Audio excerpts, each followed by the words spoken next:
Bonjour, bienvenue sur Sudokanar. Après quelques jours sans Pédantix, nous revoici pour le jour numéro 67. Bon, je les ai fait quand même, c'est juste que j'ai pas eu la possibilité technique de faire les émissions. Et c'est un extrait d'article assez énorme que nous avons là. J'ai dû faire un énorme zoom pour que ça entre sur l'écran. Je ne sais pas ce que ça rendra dans la vidéo. Ce qui est sûr, c'est que je vais débuter avec les mots de ma liste.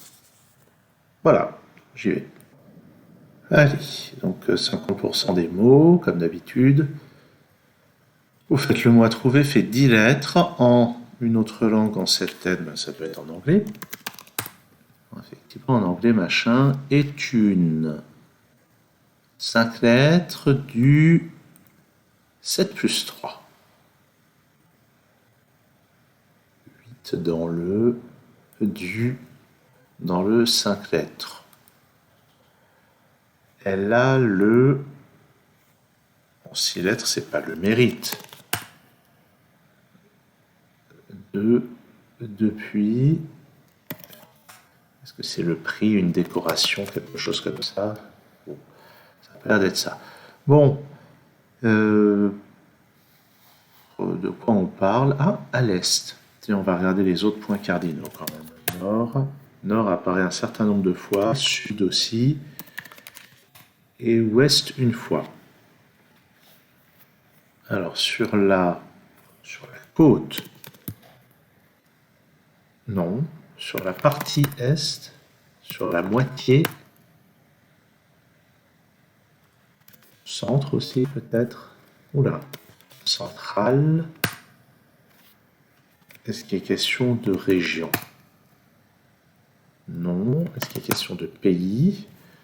Plus ou moins. Allez, France. C'est pas France. Angleterre. Oui. Royaume-Uni. D'accord. Ah bah oui, c'était ça. 7 plus 3, c'était Royaume-Uni. Est une. Donc c'est pas une région, c'est pas une partie. J'ai déjà testé une ville. D'accord. On cherche une ville en 9 lettres. Eh bien, je propose Liverpool. Et ce n'est pas ça. Ah bah non, puisque en anglais, ça apparemment sera un autre nom. Donc c'est une ville qui aurait une prononciation française différente. Parce que c'est pas Londres, hein. Au nord-ouest de Londres. C'est pas Manchester, ça fait pas 9 lettres. Ah, c'était 10 lettres, ok. Euh, donc c'est bien, je tape un mot en sachant que c'est pas la bonne longueur, alors qu'en fait c'est la bonne longueur. Donc bah, c'est venu assez vite. Manchester, en anglais, 11 lettres. Quoi? Je comprends pas. Manchester, ça se dit comme ça en anglais. Alors est-ce qu'on a le United pour... Oui, Manchester United et Manchester City, c'est les deux grandes équipes de foot. Il y a un sport, peut-être. Bref. Donc Manchester. Manchester. Non.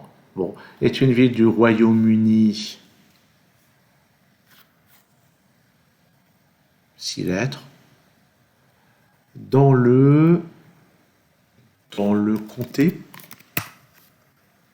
Je sais pas quoi. Du Grand Manchester. Ah oui. Dans le comté.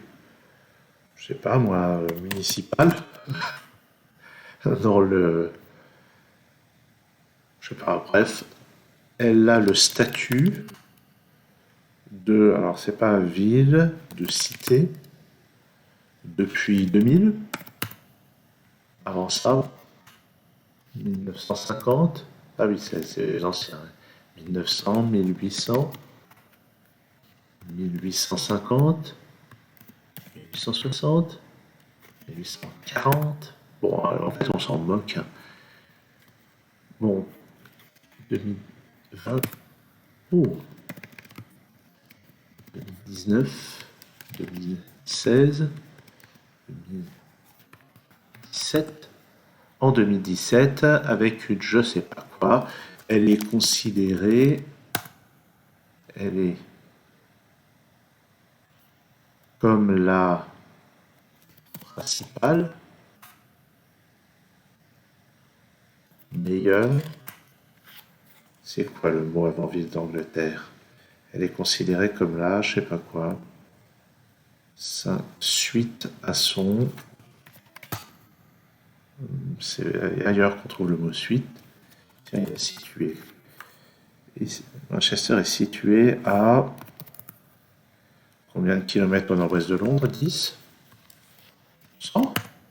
Ah, c'est loin en fait. Je pensais que c'était proche de Londres. Ouais. C'est très loin.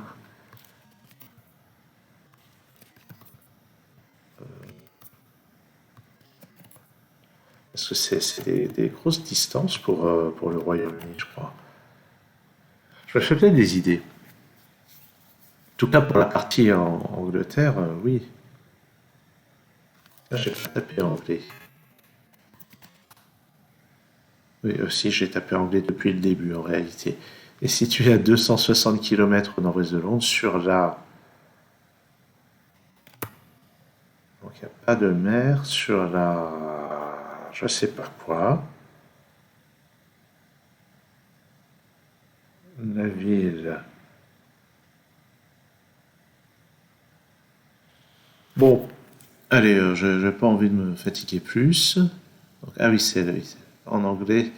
Tout ça, c'est la phonétique, évidemment. Est une ville du Royaume-Uni dans le contrée métropolitain du Grand Manchester à la statut de cité depuis 1853, condamnée en 2017, avec une population urbaine de 3,2 millions. La deuxième ville d'Angleterre, grâce à son importance économique, culturelle et sportive, bien que sa superficie et sa population ne lui permettent pas de détrôner Birmingham. Une ville bêta. Allez, on va aller voir l'article. Manchester, donc une carte postale là. Je pense que. D'accord, la situation, oui, c'est quand même assez loin de Londres qui doit être à peu près ici, je pense. Ok. Climat tempéré océanique. Toponymie, origine, tout ça. Usine de filage du coton à Ancoats vers 1820. Manchester from Castlemore par William Wythe en 1857. Cottonopolis. Le massacre de Peterloo de 1819 fait 15 morts et plusieurs centaines de blessés. Exchange Square lors de la retransmission d'un match de Coupe du Monde du football. Eh ben, la population, bref. Manchester Town Hall, siège de la municipalité, exemple d'architecture gothique de l'ère victorienne. Vue panoramique de Manchester lors du réveillon de Noël 2010. Opera House, jardin de Piccadilly, au centre de Manchester. City Art Gallery, musée des sciences et de l'industrie, ok.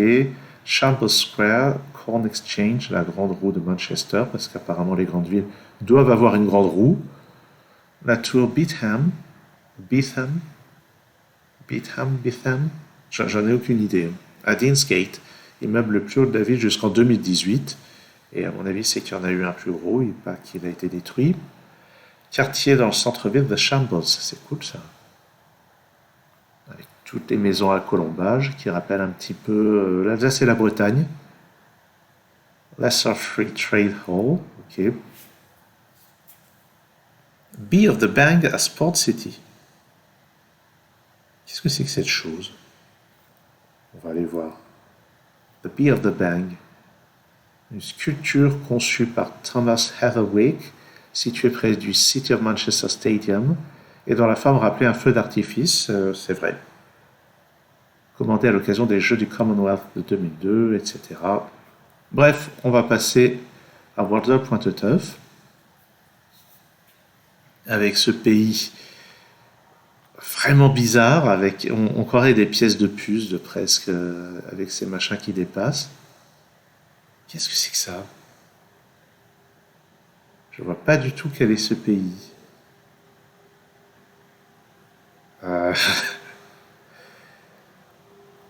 Je vais essayer un pays balte, genre Estonie. Je suis très sûr que c'est pas ça. L'Estonie doit y avoir des îles.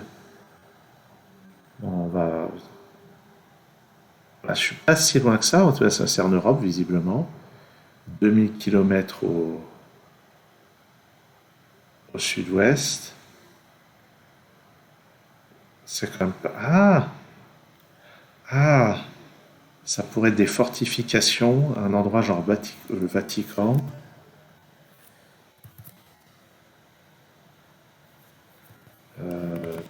Saint, Saint-Siège.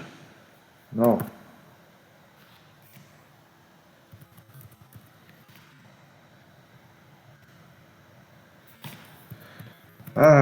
Cité. Flûte. Ça s'appelle comment le Vatican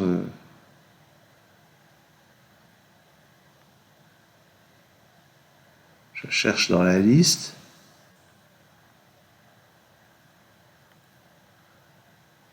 Je ne trouve pas.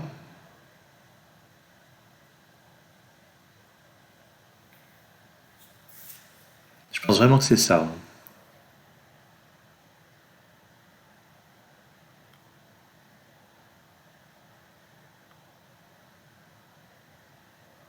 Oh là là, j'arrive pas à trouver.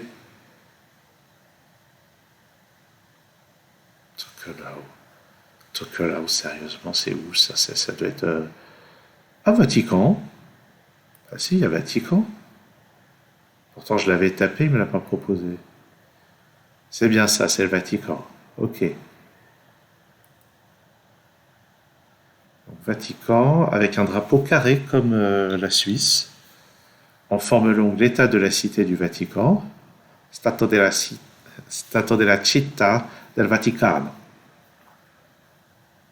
Est un micro-État européen. Il s'agit du support territorial du Saint-Siège, enclavé dans la ville et capitale italienne de Rome, ce qui en fait le plus petit État au monde ainsi que le moins peuplé.